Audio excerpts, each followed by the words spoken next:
Grateful to Marina Prichodько, who is also our World Federation of Ukrainian Women's Organizations representative at the United Nations. And she will be introducing all of the greeters and the speakers in turn.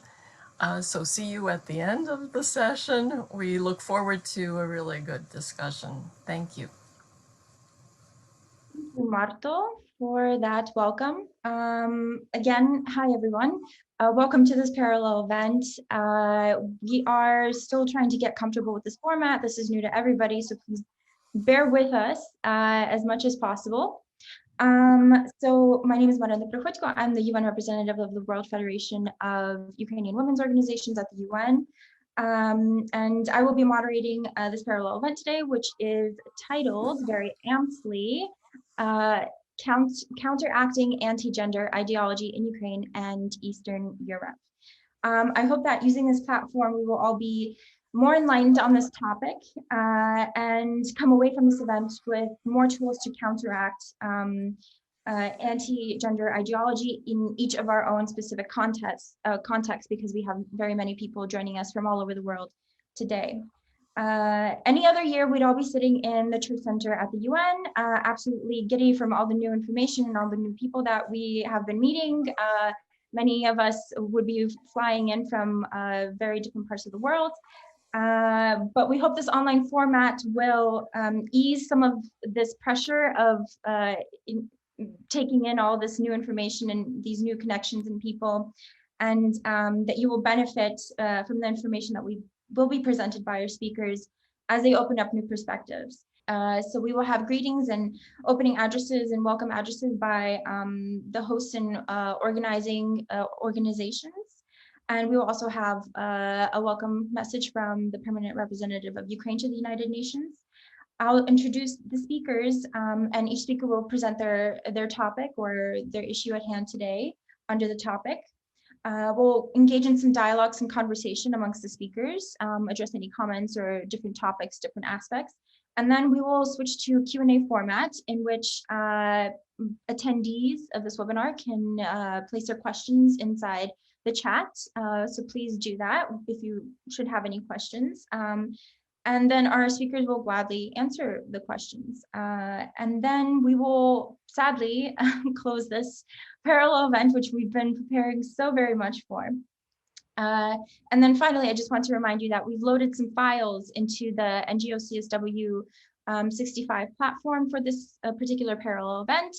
There's some good resources there, so please, if you have a moment, take a look at those. If something said here interests you or you would like to learn more.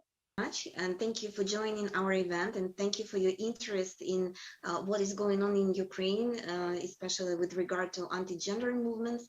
And I would like to also thank you, all our partners. This is, of course, the World Federation of Ukrainian Women's Organization and Kyiv Institute of Gender Research. And we cooperate all together in the framework of the project that we have launched this year. It is called Transnational Dialogues about Gender Values. We believe that this topic has become very important to us with regard to all the other issues that and other places that are taking place in Ukraine. And this anti-gender discourse is very tightly connected to other security threats that Ukraine is facing at the moment. I would like to say that Friedrich Ebert Foundation is a German-based foundation which helps Ukraine for almost 25 years to implement best practices to support solutions that Ukrainians are looking for to the issues that they are facing. And with regard to gender equality, the recent achievements were, first of all, the translation of the thesaurus and vocabulary of gender terms, which was elaborated by the European Institute of Gender Studies. And this is a huge step for assimilating Ukrainian legislation with the European legislation in the field of gender equality. And I will be happy if you could show this thesaurus. Today is the first day when we have published it online. This project was fulfilled together with the government representative for gender equality, Katerina Levchenko, and she's here today with us. Last year, just before the COVID pandemic broke, we were about to come to the session with our report Beijing +25 that was created in cooperation with more than 50 Ukrainian civil society organizations working in the field of gender equality. And if you're interested, it is also presented in the materials to this event, which will give you the overview of a lot of things that are taking place in Ukraine with regard to that. And I truly hope that you will learn a lot of new things from our speakers today, because these anti-gender movements are becoming more, probably better financed and stronger, unfortunately, and their voices are being heard. However, despite of that, we have managed to promote the law on fighting sexism in advertising, because it is a huge issue which just promotes inequality all over on the streets, in the media and so on, all these sexist messages. And we are really happy to tell you that a couple of days ago our parliament has voted in the first reading for these amendments to the law on advertising, which provides two very specific definitions of the terms discriminatory advertising and sexist advertising. And it is unprecedented even for the world legislation, because it gives like very, very specific definition on what that is and forbids it in Ukraine. So we hope that it will pass the second reading, and I believe that it will really change and has a huge effect on in our fight for gender equality as well. And we also invite you to watch cartoons that we have created. It's like in the framework of the Raising Awareness campaign for everyone who would like to understand the topic better. So it's also there, and thank you very much. We will be happy to answer questions after all the speakers will present their pieces. Thank you. Well, good morning, everyone, and good afternoon to our European listeners. I'm honored and humbled to be together with you today. And the only thing I sincerely regret is that I seem to be the only male speaker at today's event. And I will come back to that point later on. I have been actively involved in gender equality and women's rights business ever since I came to Ukraine from Washington in 2006. And I've been cooperating intensely with Katerina Levchenko, and I'm happy that it was our joint plan, by the way. I would open you a secret that the government should have a commissioner, and at the end the post had been established, and Levchenko, by the way, she won a competition from what I remember. She was not the only one who wanted to be the commissioner. So it's also very important that these positions have been filled in a competitive framework. I also like to say that I've been given by my staff a very nice academic speech, but I'm not going to use it without any prejudice.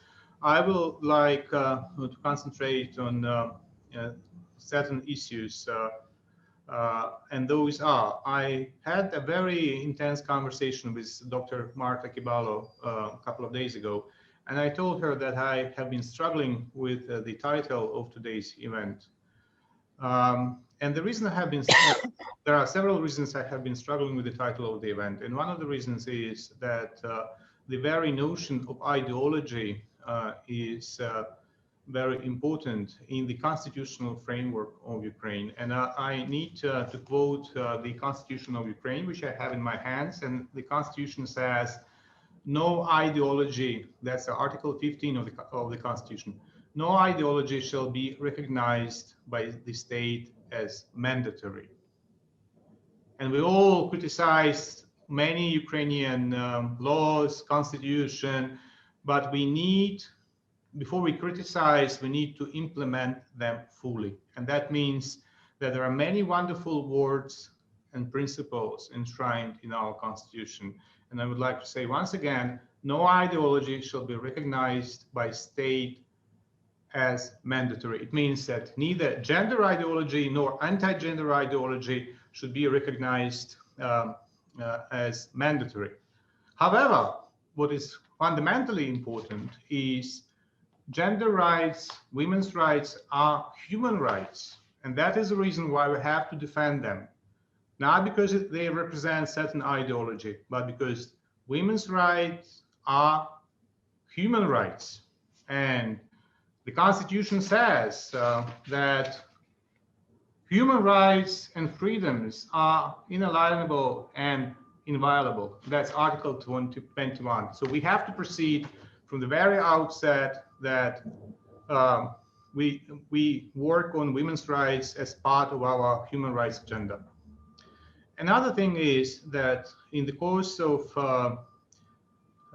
promoting women's rights and human rights, we have to deal with a lot of stereotypes.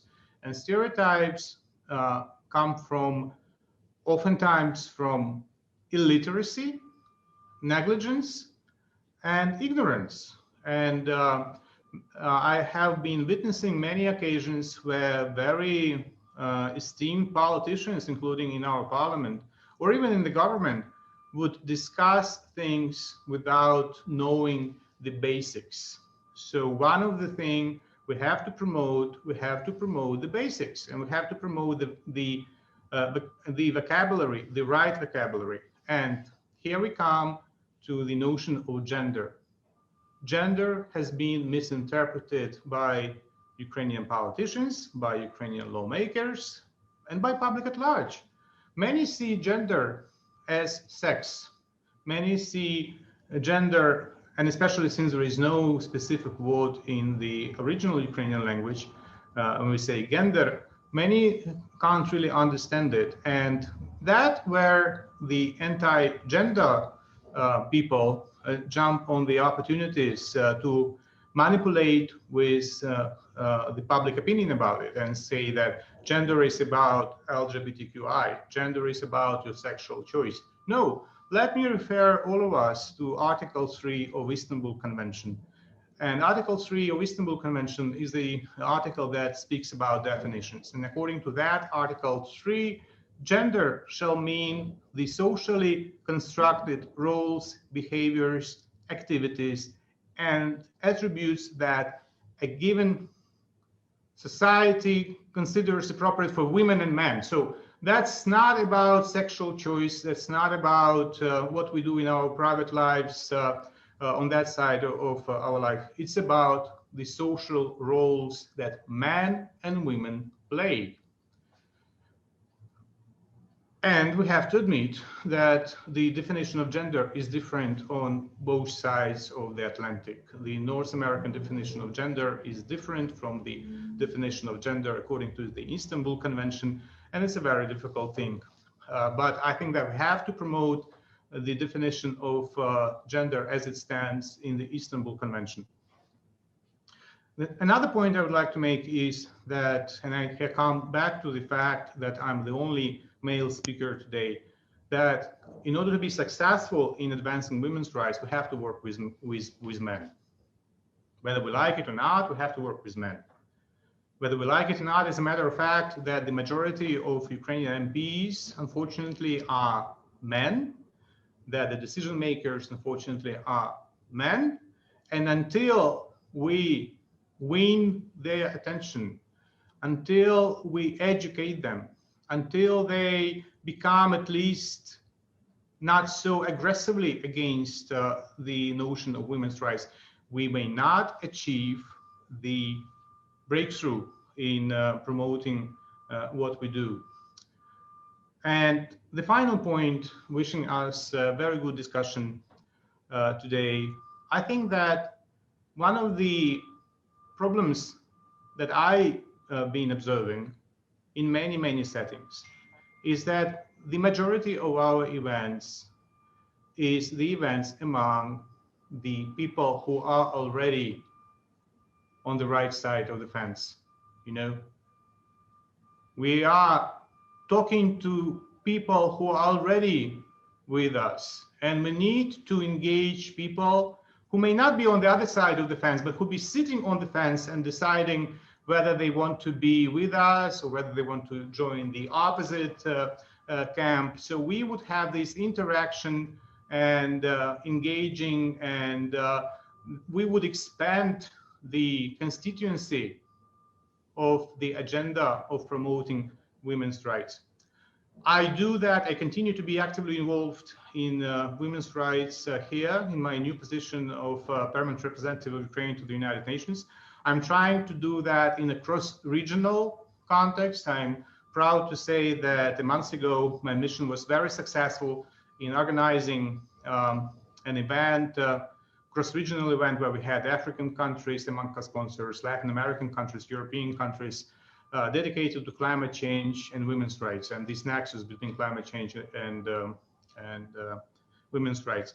So, especially now in CSW session, we have to take into account that we have to work not only with our opponents, but with other regions. And here I come to my final point, and that is the reference to Eastern Europe in the title of today's event. Eastern Europe is important to Ukraine because we belong to in Eastern Europe.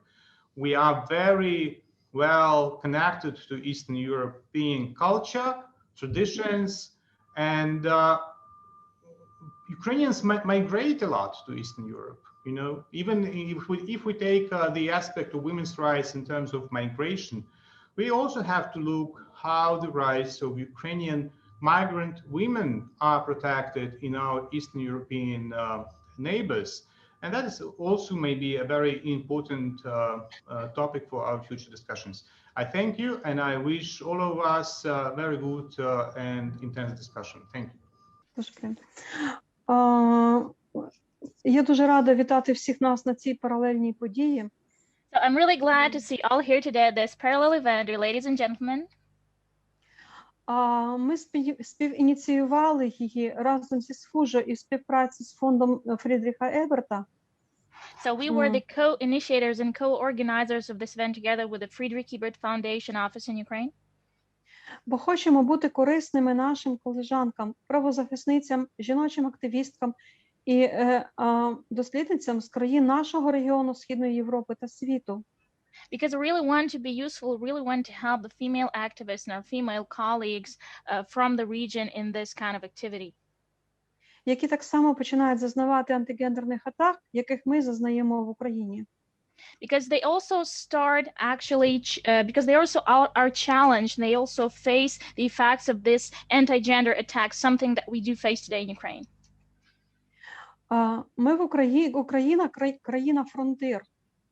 So Ukraine is a borderline country, frontier. Ми розташовані між європейськими країнами сталої демократії і верховенства права. So we are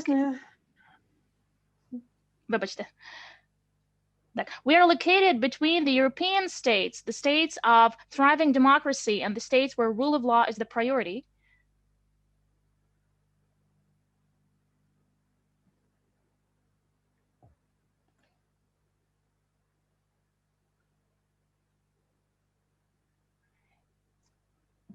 Певно, що зі зв'язком.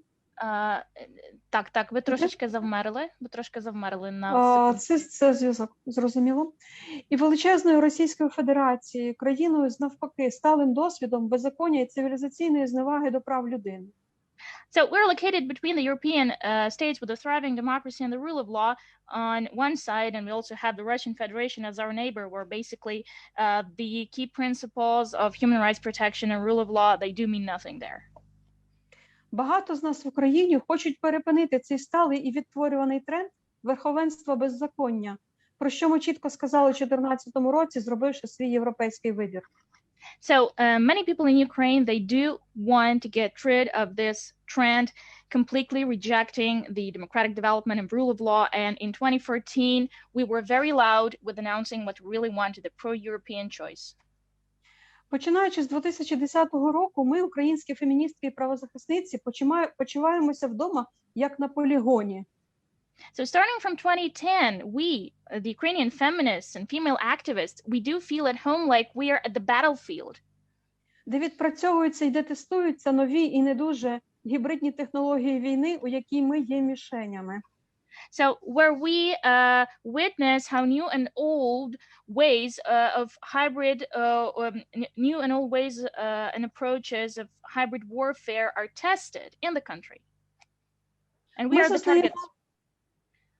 Дякую. Ми зазнаємо дій інформаційних і соціальних технологій, спрямованих на компрометацію і нищення прав людини і прав людини-жінок. So we all can see how informational social technologies are slowly and gradually destroying the very concept of the human rights and the women's rights as well. Як юридичного поняття, як законодавчого принципу і як програми політичних дій, котру треба було б покласти як наріжний камінь в основу будівництва нашої держави, як правової. So something that we want actually to be used as a cornerstone. So something, let's say, to use this as a legislative framework, to use this program of political development actually to create new Ukraine, democratic Ukraine. Озираючись назад, ми розуміємо, що втратили час і що ми дали цим процесам розростися. When we look back, we actually do recognize that we've wasted a lot of time and we somehow allowed these processes to grow like tumors. Ми також розуміємо, бачимо і фіксуємо, як ці ж гібридні антигендерні підходи працюють вже на теренах інших сусідніх країн. We actually see and we do recognize that the same approaches, the same hybrid mechanisms and algorithms, they are present in the territories of other countries. Зокрема, країн-сусідів України, таких як Польща та інших, а також по пострадянських діаспорах більшості країн світу, включаючи США. And we actually see this very same phenomenon in neighboring countries, for example, like Poland and others, and we can see the same trend is becoming more and more popular in the post-Soviet diasporas, like the diaspora we have in the US. Для нас це означає, що часу у нас не так і багато. And for us, it means the only thing, we don't have so much time. І що український кейс, як застосування цих антигендерних технологій, так і досвід їм протидіяти, повинен бути оприлюднений або візуалізований для наших колежанок із інших країн невідкладно. And we need to urgently visualize and present the Ukrainian experience, the Ukrainian case of both the anti-gender ideology thriving, unfortunately, in the country, and of course, all the efforts that we take to counter this ideology. Я рада вітати серед наших панелісток доктора Юлію Стрибкову, нашу співробітницю, яка одною з перших в Україні ідентифікувала цю антигендерну загрозу. And I'm really glad to have Miss Yulia Stripkova, one of our employees, the gender education coordinator from the Kyiv Institute of Gender Studies. She was the first one in Ukraine who actually started talking about the anti-gender ideology. She identified this phenomenon. She was the very first. І стала промоутеркою протидії їм в академічному секторі. And she started promoting the anti-gender ideology countering in the academic sector.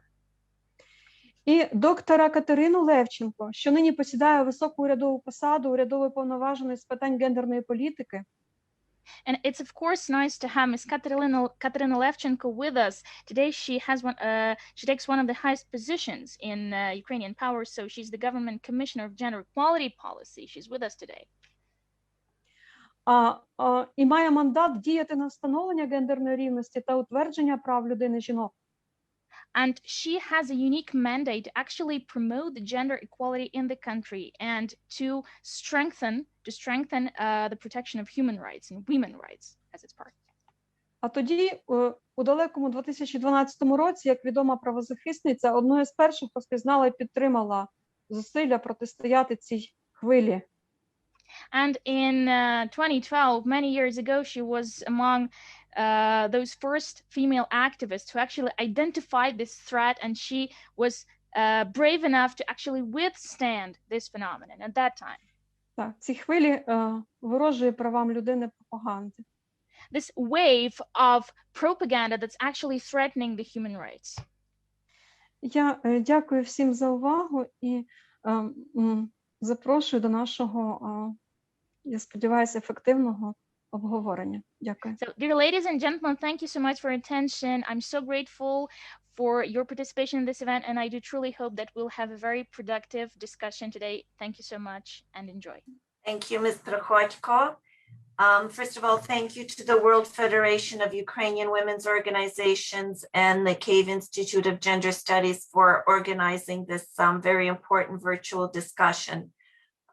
I will be talking about what has become a bit of an obsession for me, and that is the entire problem of the weaponization of religion and specifically dark money, both as instruments of the anti-gender campaign. As you know, there is now growing and definitive evidence that the prime catalyst behind the anti-gender campaign affecting Central and Eastern Europe is not primarily the leadership of religious institutions, but state actors who use dark money to finance campaigns promoting fear and division, using attacks on gender policy to fulfill a specific geopolitical agenda. Indeed, fueling this anti-gender attack is the weaponization of religion funded and directed by a single authoritarian state, and that is Russia. One of the main instruments the Kremlin has used to infiltrate so-called religious conservatives is the World Congress of Families. Masquerading as a pro-Christian, anti-gay religious coalition, the World Congress of Families was purportedly created to promote traditional family values in post-communist societies. In reality, however, the World Congress of Families has aligned itself with powerful Russian oligarchs and Putin surrogates, hosting a string of international conferences aimed at bolstering Moscow's anti-liberal political agenda around the world. As you may have read, investigative journalists who studied a large cache of leaked Russian emails and documents recently uncovered a sophisticated campaign by Kremlin officials to entice conservative groups into attending pro-family conferences alongside white Russian supremacists and sanctioned Putin operatives. Using this weaponized anti-gender campaign, Russia's goal, sadly, is to push Western conservative organizations into what they view as a spiritual sphere of influence managed by Moscow, and sadly, thereby merging state and church interests together. Now, on the surface, the notion of interfaith dialogue would seem harmless and even beneficial. But a closer analysis reveals a far more menacing game plan involving Putin state actors. And this is how we now see corruption and dark money playing a key role. The World Congress of Families is financed by several Russian oligarchs, including Konstantin Malofeyev and Vladimir Yakunin, both of whom are under sanction by the US, Canada, and the EU. Malofeyev heads Russia's largest charitable agency, the St. Basil the Great Charity, and stands accused of funding the Russian-controlled insurgents in eastern Ukraine that brought down Malaysian flight MH17. Yakunin, a former KGB agent who oversaw Russian railways, is one of Putin's closest allies. Not only did Yakunin help bankroll Moscow's seizure of Crimea, he and his wife Natalia happened to operate the ultra-Orthodox Saint Apostle Andrew Foundation and the Sanctity of Motherhood Anti-Abortion Group. Both organizations are ongoing sponsors of the annual Global Conference of the World Congress of Families. Malofeyev has also been financing Katagon, which is a right-wing Russian Orthodox think tank with ties to hardline Putin ideologues like Alexander Dugin. And in 2014, Malofeyev launched his own television station, Tsargrad TV, and he named Alexander Dugin his chief editor.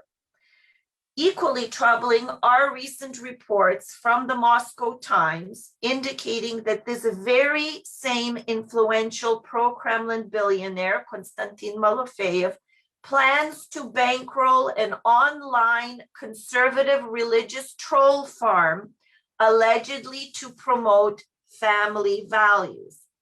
In 2019, the very same Malofeyev financed a US-Russian summit of fundamentalist Christians who oppose same-sex marriage and equality and increased legislation to protect women's rights. This new Orthodox Christian troll farm, why is it a danger? Because it has the potential to emulate the same cyber tactics that was used by social media campaigns to undermine European and US elections not so long ago. So from the point of view of our NGO and from the point of view of women's organizations, why should we care about all of this? Well, we've seen in Ukraine that we've already experienced this type of Russian influence operation. And of course, many of you are already familiar with this, but I will remind some of our other participants to recall the anti-EU billboards that depicted same-sex couples holding hands that were plastered and appeared throughout Ukraine's capital city in 2013. The provocative images were messages and billboards that said basically association with the EU means the destruction of families. Association with the EU means same-sex marriage. And who was behind that poster campaign? An organization funded by Putin ally Viktor Medvedchuk. That's why I think many women's organizations should welcome the recent sanctions placed on Medvedchuk by the Ukrainian government. Moscow and its allies know that East European countries like Ukraine, like Poland, Hungary, and their neighbors have strong Christian values. I myself am a Ukrainian Catholic. I view myself as a woman of faith, but I approach all of this in a wider perspective, not as an emotional sort of hot topic issue that very much provokes reaction, especially when you're online. We know, as Moscow does, that these East European countries have strong Christian traditions where the concept of God, family, and patriotism run very deep.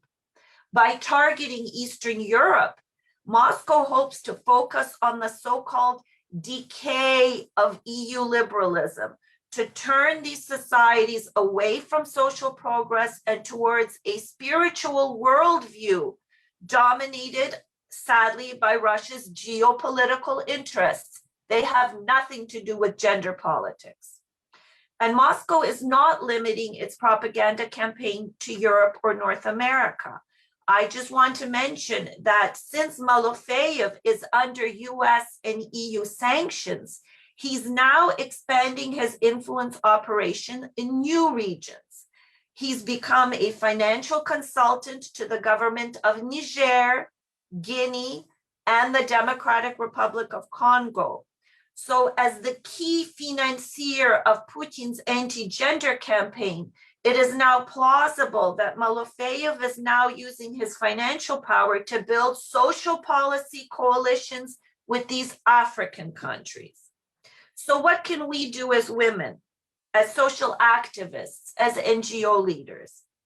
First and foremost, I think as everyone has mentioned, we must remain vigilant. We must sound the alarm bells when necessary to ensure that church leaders themselves with whom we interact, be they in Ukraine, Croatia, the United States, be they Catholic, Orthodox, or evangelical, that they be made aware of how dark money with roots in the Kremlin is financing these so-called international pro-family interfaith forums, all at the same time attempting to undermine gender equality.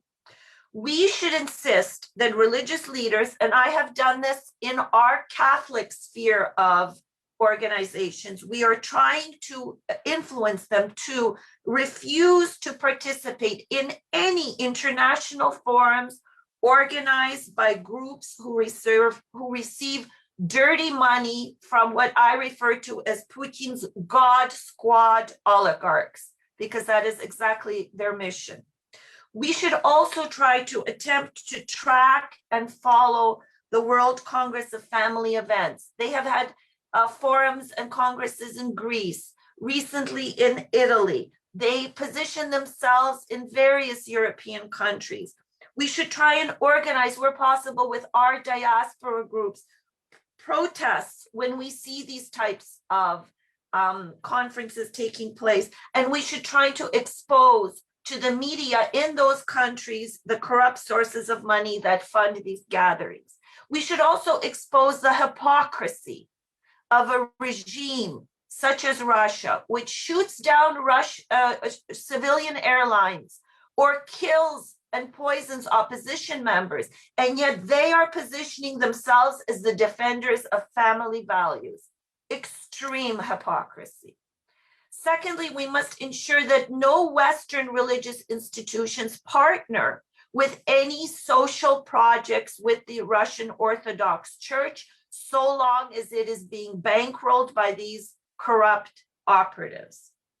And thirdly, we should monitor and become members of Facebook groups that target mothers, young women, various religious groups. I try to belong to as many Facebook groups where there are, say, Ukrainian Catholic women, where there are young mother Ukrainian women's groups. There are a multitude of these Facebook groups online, and they are prime targets for this disinformation.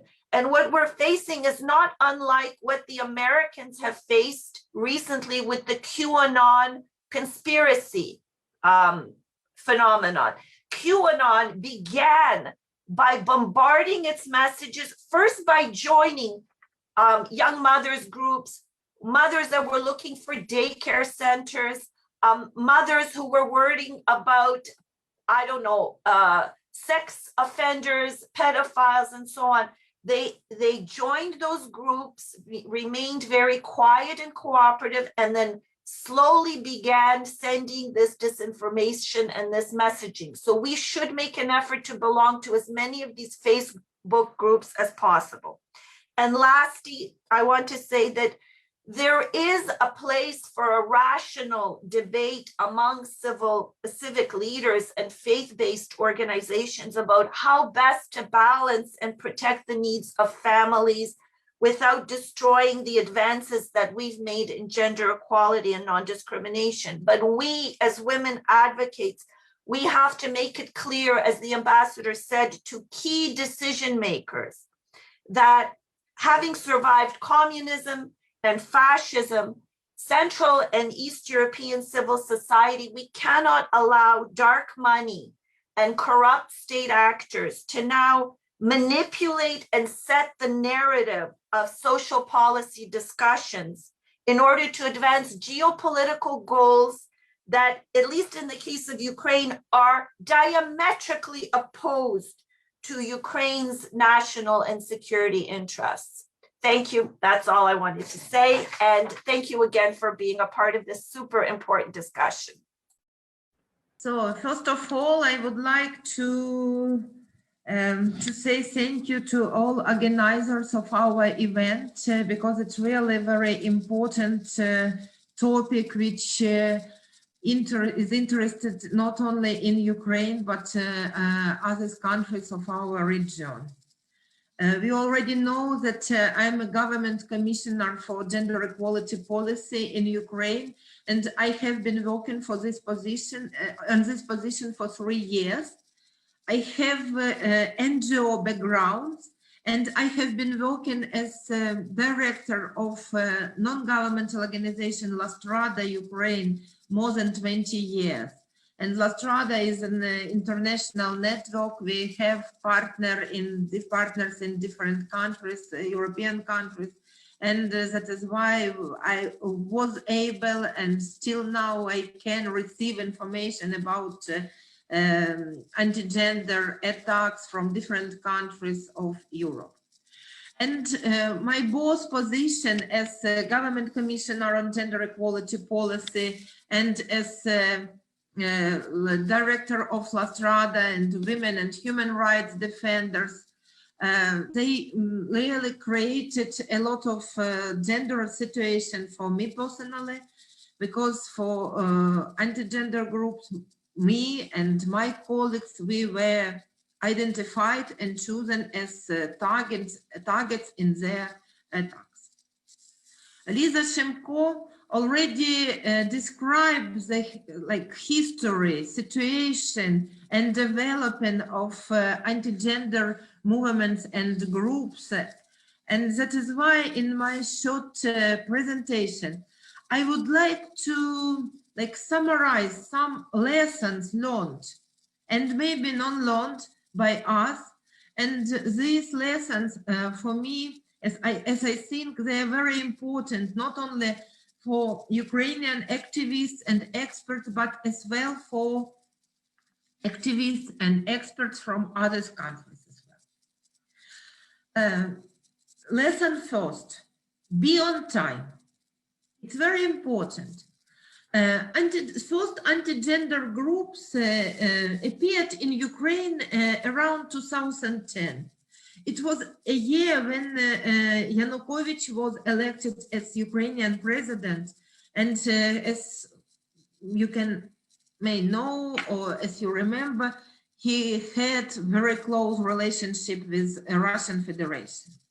And me and my colleagues, Olena Suslova, Yulia Stripkova, Marfa Skorik, Natalka Karbovska, and others, we tried to attract attention to their rhetoric, their activity, but nobody from governmental institutions, from security service was interested in this issue. And a lot of people consider that it's just some absolutely non-important activity of women rights NGO who would like to attract attention to this gender threats. It means that be on time, it's really very important, because now we realize that it was preparation to annexation of Crimea in 2014. It was preparation to occupation of part of Ukrainian territories in 2014 as well. And it was like test on strength of European and Euro-Atlantic intention of our state, and really be on time, it's very, very important. The second lesson, not believe in chance. It's not occasion when somewhere in some country or in some city or villages, some anti-gender group or activist appear. As Lisa mentioned, now such countries as Nigeria or Democratic Republic of Congo are in the center of such attention. In 2010 and 2004, a lot of activity were concentrated around Ukraine and other so-called neighborhood countries for European Union. And it's really not a chance when you see activization of anti-gender groups and anti-gender movements. The third lesson. Every time we have look at root causes, why such group appeared, what they would like to do, and why. And now I also can confirm that it was absolutely very well planned operation by Russian Federation and Russian security service aimed against Euro-Atlantic European integration of Ukraine. Their leaflets, materials, all communication, everything was in Russian language. And such materials and brochures were disseminated very often through Russian Orthodox Church in Ukraine. And it was an external attack on Ukraine that was not recognized as an attack. And that is why lesson number 4, think about geography. Why geography? Because anti-gender groups and anti-gender movements are not only Ukrainian challenge, are not only problems for our country. Georgia, Moldova, Belarus, Croatia, Slovak Republic, Bulgaria, Armenia, Lithuania, and other countries of our region faced similar problem. And it means that activity will continue in this region, which lies like in the middle of Europe with European values and strong democracy, as was mentioned by Marfa Sporik, and Russian Federation, the country which still has a strong autocratic and totalitarian tradition and values. Lesson number 5. Be aware that anti-gender is threat for national security. Anti-gender, it's not about civil society. Anti-gender is not about only like attacks on women and feministic non-governmental organizations. Anti-gender, it's about national security. And Ukrainian case shows very properly and very clear that anti-gender movement connected with groups and organizations which participated in occupation of eastern part of Ukraine in 2014 and then 2015 and further. Lesson number 6, look for supporters and like-minded people, build coalition. It's really very important for us to create a wide coalition of those people and organizations and institutions who really see these threats and want to counteract. I mean cooperation between a governmental and non-governmental institution, international organization, coalition of non-governmental organizations at regional, national, and local levels. Only in such united efforts we really can be successful in counteracting such gender threats. And last lessons, which I consider is very important. If we want to be effective, we really have to strengthen, develop, and promote gender equality policy, and all levels: national, governmental, regional, intergovernmental, local level. And I consider that more positive achievements in gender equality promotion decreasing like gender pay gap, decreasing level of violence against women and gender-based violence at all, decreasing the level of sexism and level of sexual harassment will be very good indicators in our way to counteract anti-gender threats. And in Ukraine, we have a lot of good examples of such cooperation between non-governmental organizations and governmental institutions. And I wish everybody, I wish all participants of our event be aware in own actions towards gender equality, build strong coalitions, and learn lessons which we already have in Ukraine. Thank you very much for your attention. Вітаю. Чи видно презентацію? So, dear ladies and gentlemen, do you see my presentation well? Is it there? Так, все видно. Так. Ми обробляли у рамках проекту широкий спектр параметрів. So within the framework of the project, we processed a broad spectrum of parameters, які характеризують антигендерний посил у засобах масової інформації, і інформаційних каналах. which actually do characterize these anti-gender messages in the media and in the media channels. І досліджуючи антигендерні рухи, ми відслідкували джерела, хронологію, розповсюдження і масштаби антигендерних впливів. So when we study the anti-gender movements, we actually identified and traced the sources, the approaches for dissemination, and the scope and the coverage of these anti-gender waves in Ukraine.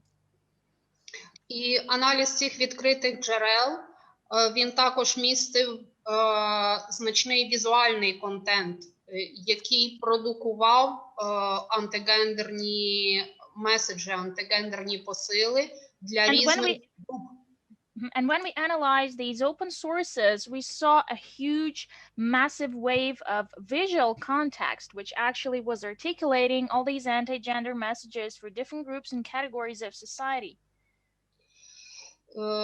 Зараз ми представимо попередні результати проекту, продемонструвавши, як на основі візуальних і текстових меседжів реалізується, власне, антигендерний вплив.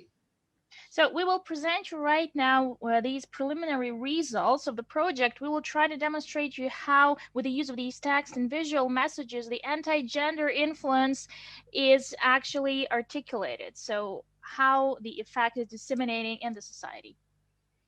І одразу хочу попередити, що він буде містити оригінальні цитати із антигендерних посилів і містити зображення, які є частиною інформаційної війни. And I want to warn you at the beginning that these messages will actually consist of original quotes, and basically I want to warn you that this is actually the part of this information war, so for you to understand what I'll be talking about.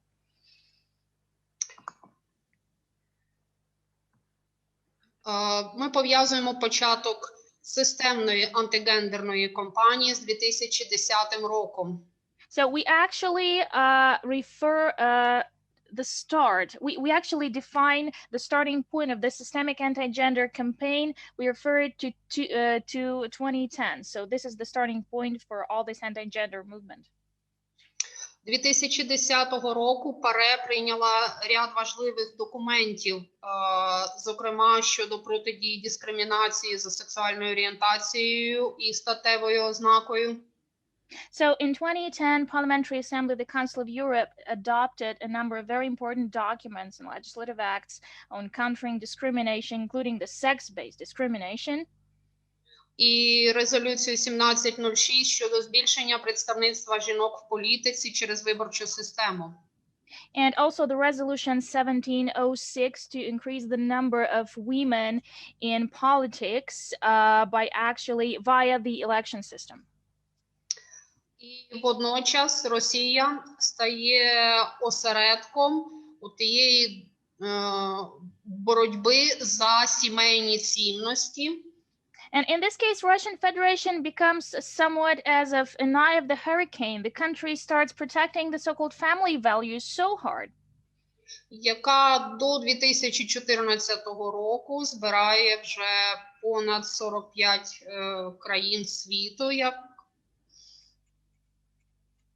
And by 2014, we can say that approximately 45 countries were gathered in that.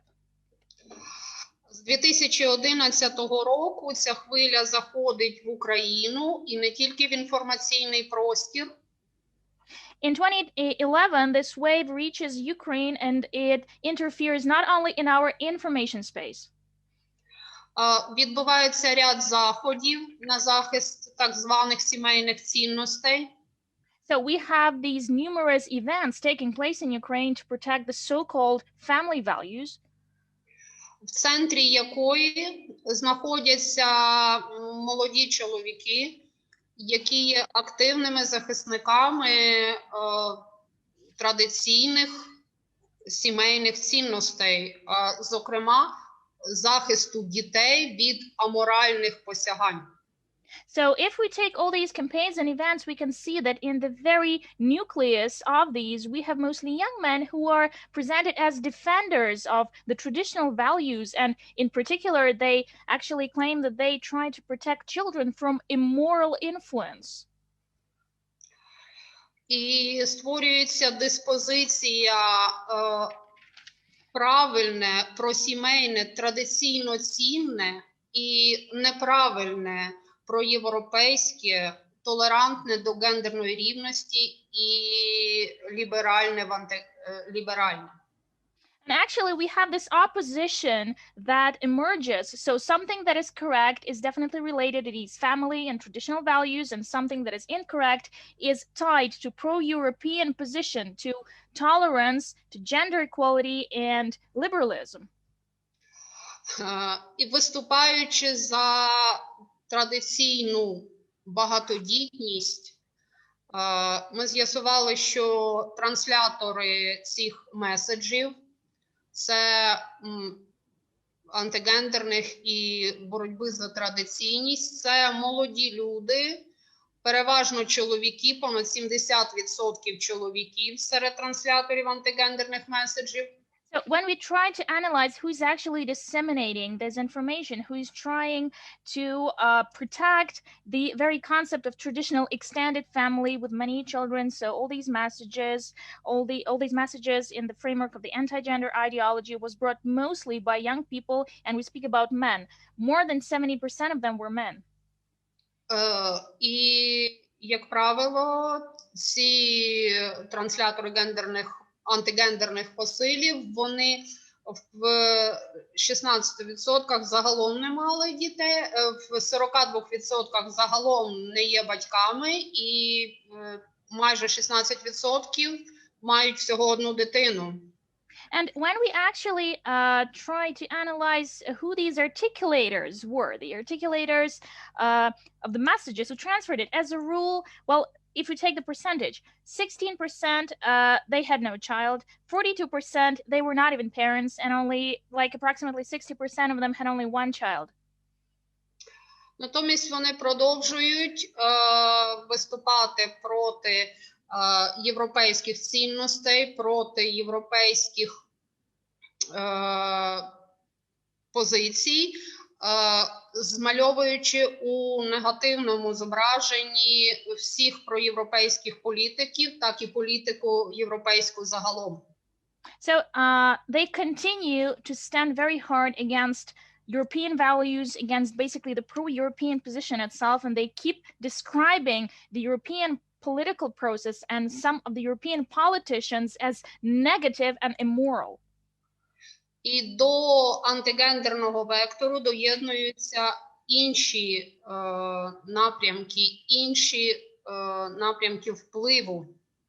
And this anti-gender vector is also accompanied by other means and other approaches on how to influence the society. Зокрема, використовується конгломерат ейджизму і сексизму. In particular, they do actually use this cluster of ageism and sexism. У 2017 році була запущена проти Росією антиєвропейська кампанія, і я зачитаю цитату з цього антигендерного джерела. In 2017, Russian Federation launched this anti-European campaign, and I will give you the quote from the source itself. It's in Russian. Среди политиков и правящих миром сейчас засилье бездетных. So among the politicians today, we have so many people without children. Ангела Меркель никогда не рожала. So Angela Merkel never had a child, she never gave birth. А у Макрона нет детей, он вообще женат на бабушке, которая соблазнила его в школе.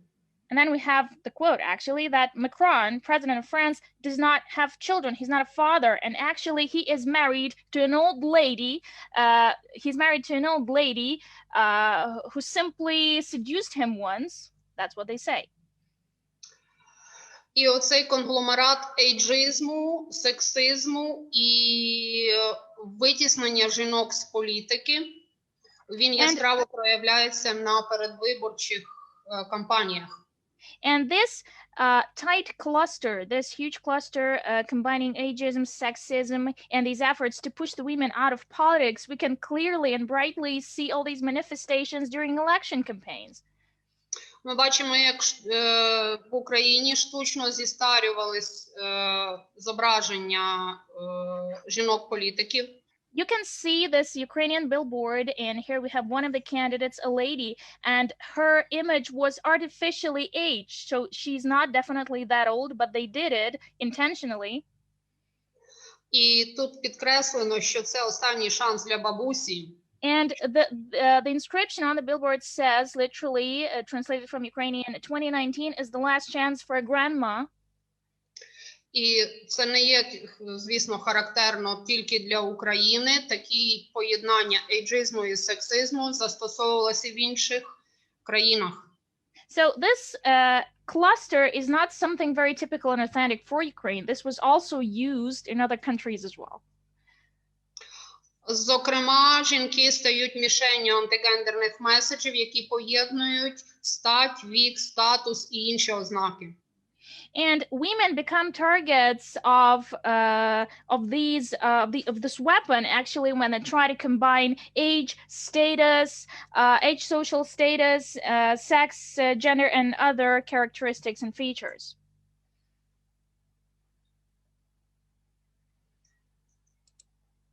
Перепрошую, щось. I'm sorry, something wrong with the presentation.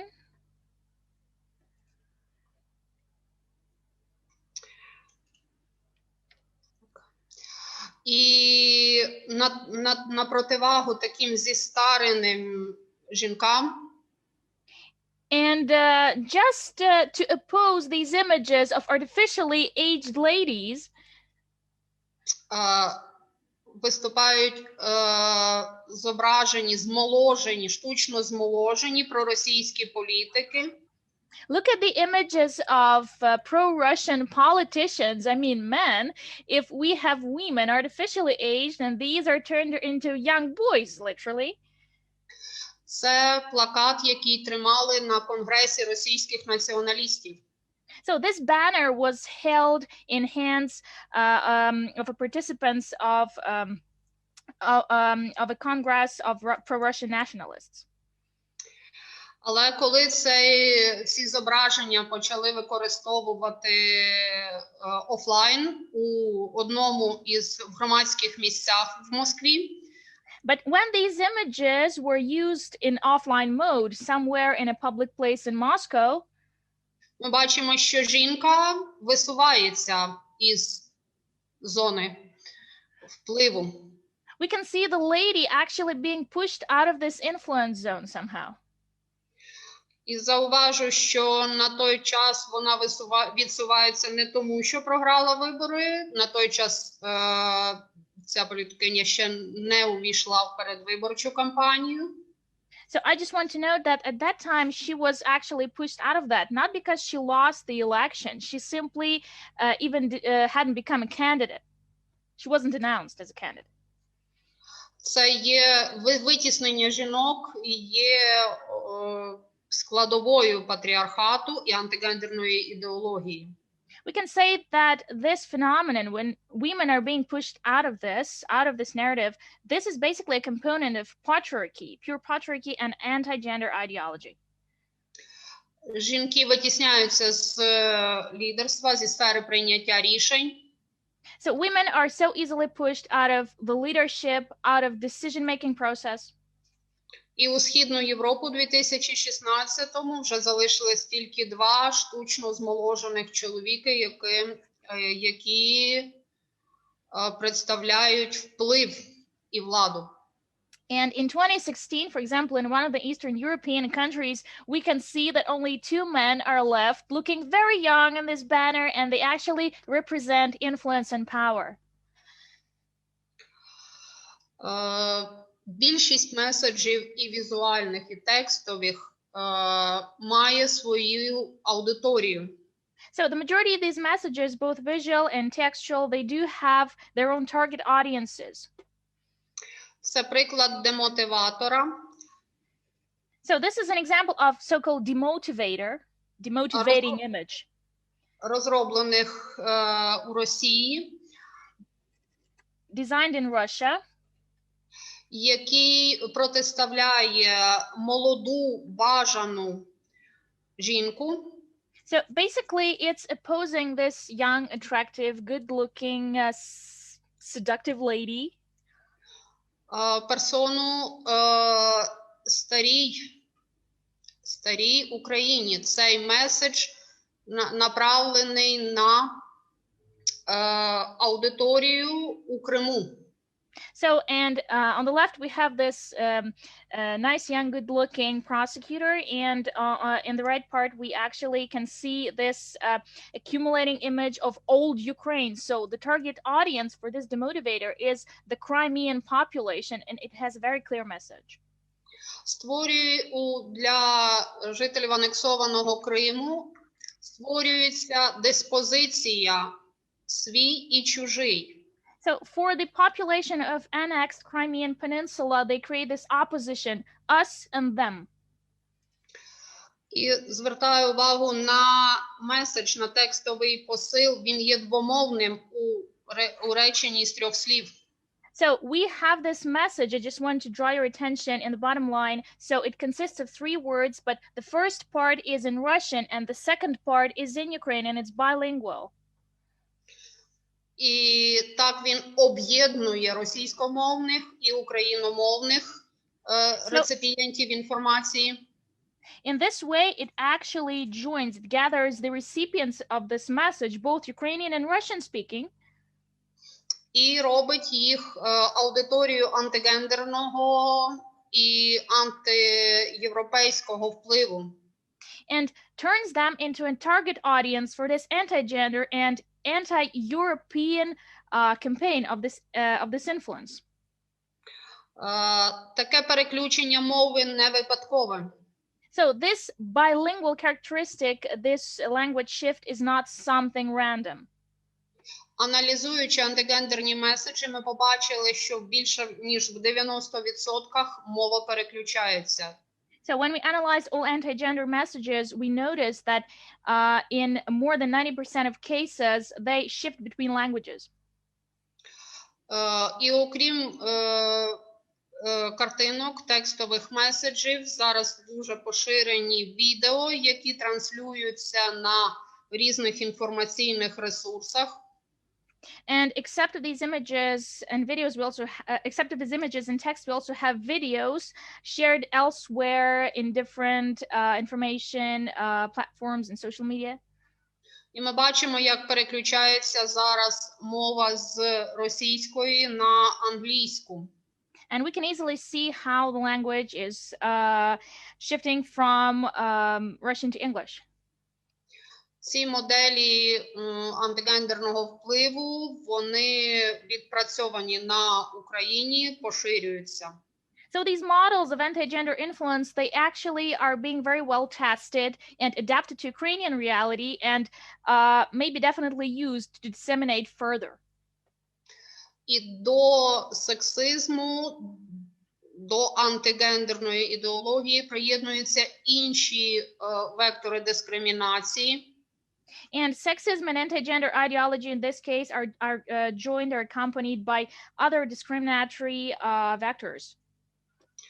І використовуються різні теми для різних груп. So they use different topics and issues for different specified and selected groups. Таке багатство, такий спектр різноманітної тематики.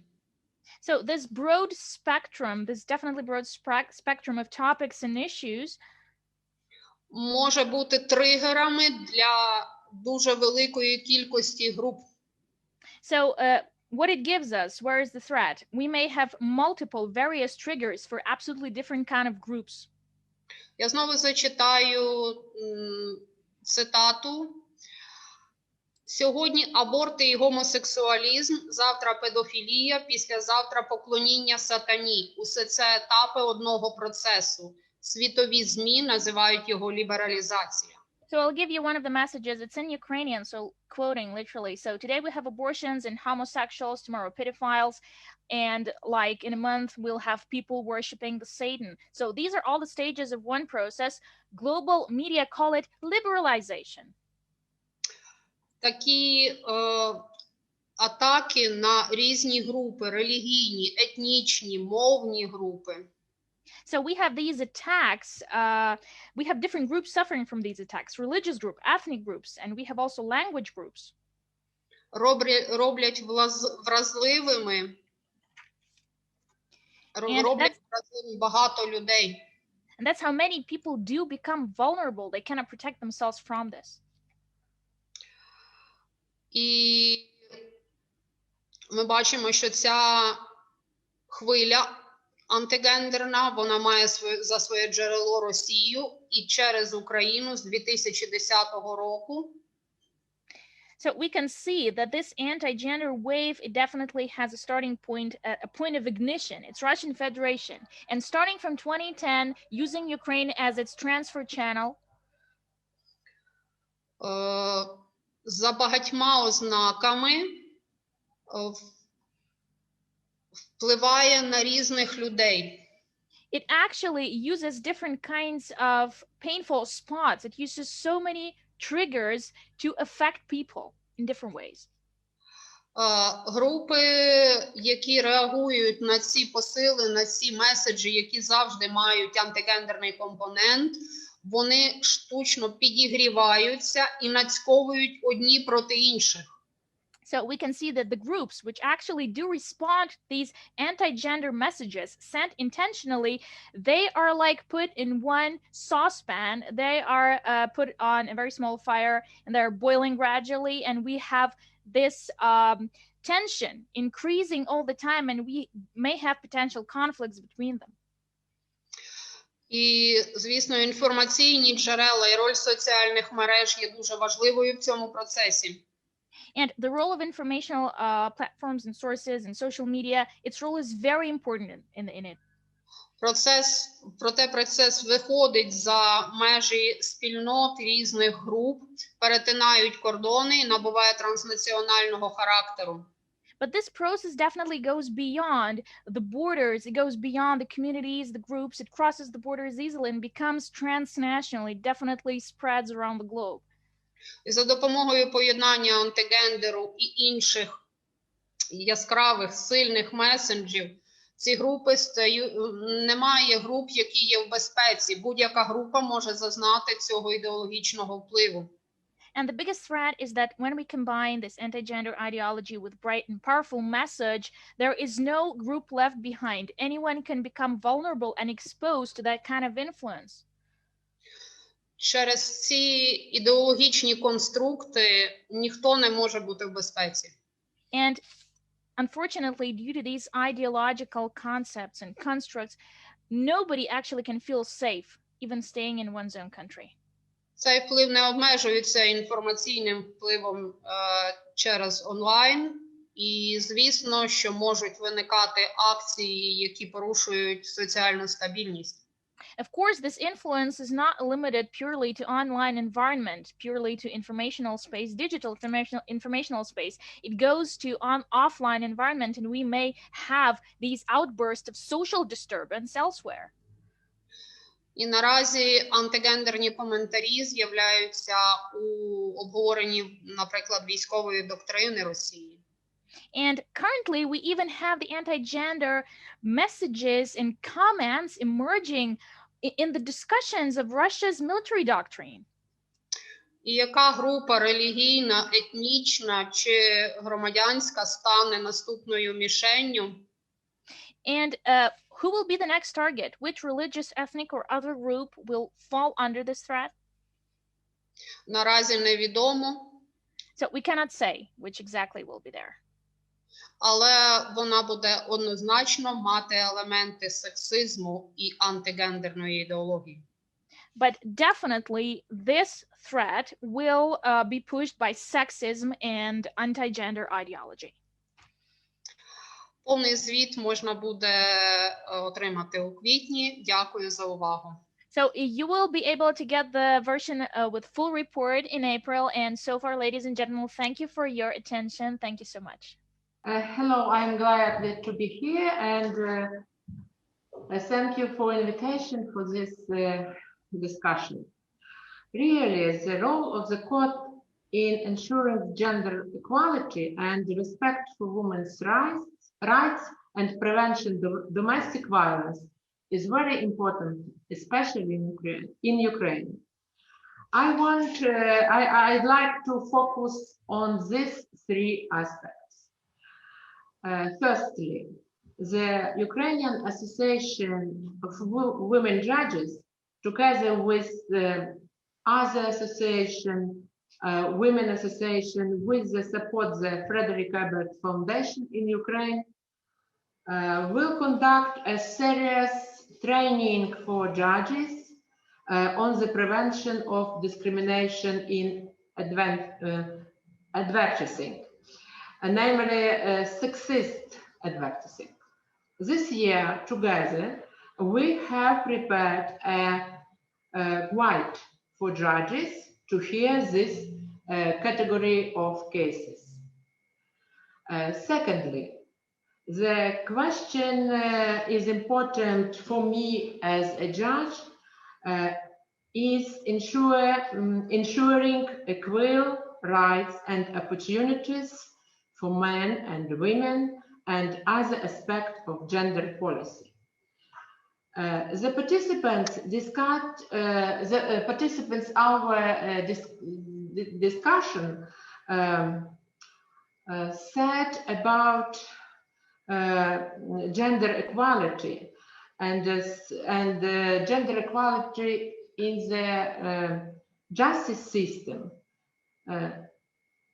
I think that very important for not only for judges, but for women, for Ukrainian women, for all Ukrainian women, because only in judge they can to receive the protect her rights. We have experience in working with a group of developed who have dealt with gender-sensitive aspects of litigation and mediation. In Supreme Court, we have a coordination council about mediation in cases, in criminal cases especially. And I think that the cases of domestic violence must not include in mediation, because we have new legislation and new legislation about domestic violence, about gender basic violence, prevention gender basic violence, and some points of this legislation include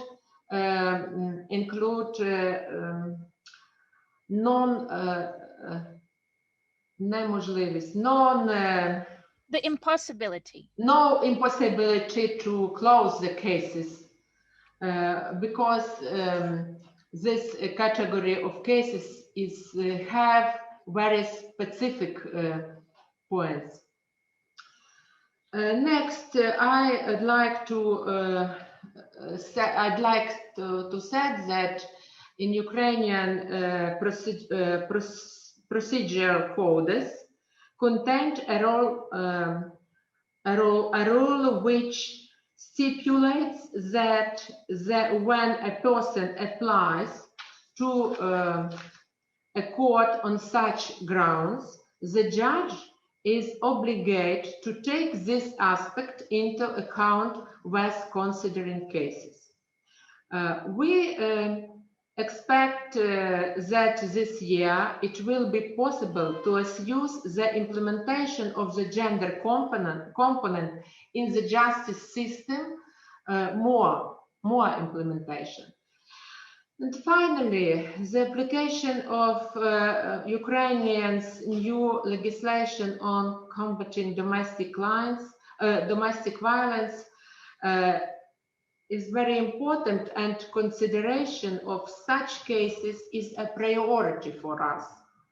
The protection of women victims of gender basic violence and children who have witnessed it. I hope that the team of women judges of Ukraine, together with partners, with our national partners and other state institutions, will continue to protect women's rights and ensures the gender equality in justice. Sorry for my English language, and thank you very much.